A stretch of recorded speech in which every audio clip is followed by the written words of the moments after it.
le micro, elle en a pris un coup. Bon, après plusieurs demandes sur différents réseaux, on va donc faire les fameux tomahawks de porc. Et là, on a juste enlevé le jambon parce que hier, les gars, on fait les jambons pour la production. Donc on commence toujours par pré-tracer en fait tout le travail qu'on a à faire avant de mettre les coups de scie. Comme ça évite de poser et de reprendre le couteau à chaque fois. Donc on va tracer notre pied juste au-dessus de la petite boule d'os qui est ici. On va se tracer notre jambonneau. Vu que c'est un tomahawk, procéder un peu différemment de comme on démonte d'habitude.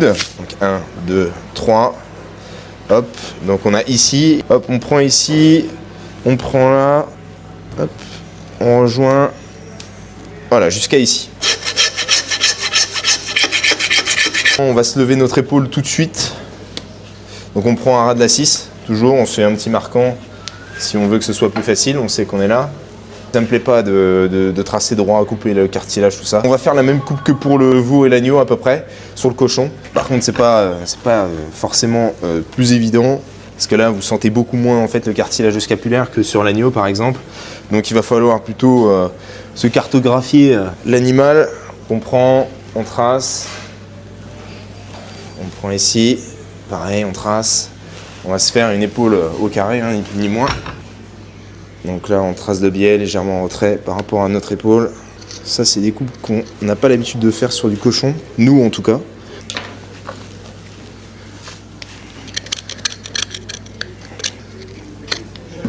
Donc ras de la 6, et là, on descend. Voilà. Voilà, donc là, on a notre petit goré. Là, trait de scie, on prend, c'est pas compliqué, on prend le report de notre vertèbre. Hop. On trace, et ici c'est le premier tiers de la première côte. Donc, voilà. On coupe. Là on a notre plat de côte, et là on n'a plus qu'à lever notre gorge, qui est sur le bout de l'échine. Voilà. Et on lève. Et là on a notre gorge, qu'on va pouvoir travailler. Là, on a notre échine, on va enlever, nous, ce qu'on appelle la noque. Donc, en gros, c'est simple, vous prenez l'atlas et la moitié de l'axis. Donc, en gros, vous venez ici, hop. Voilà.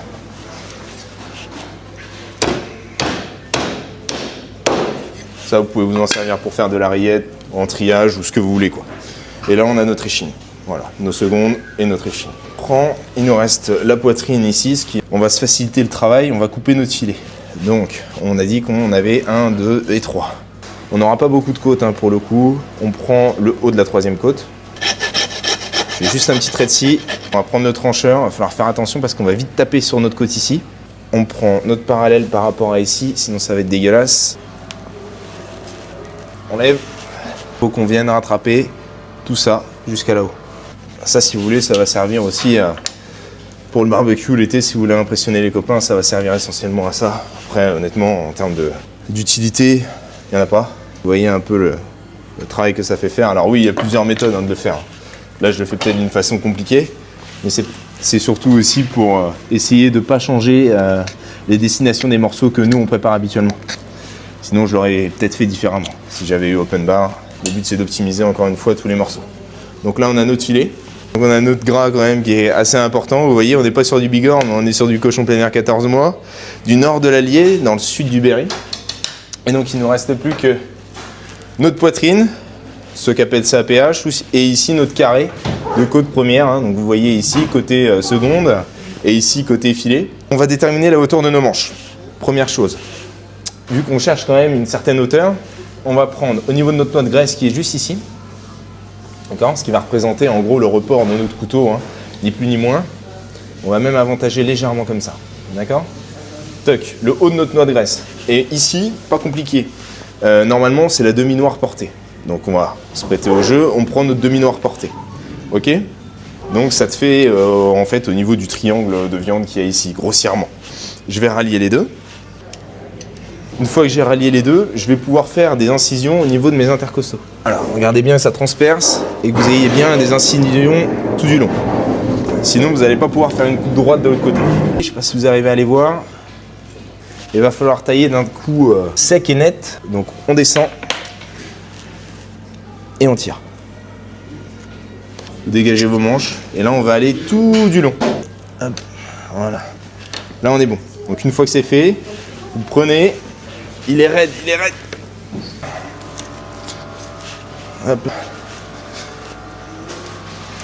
Et voilà.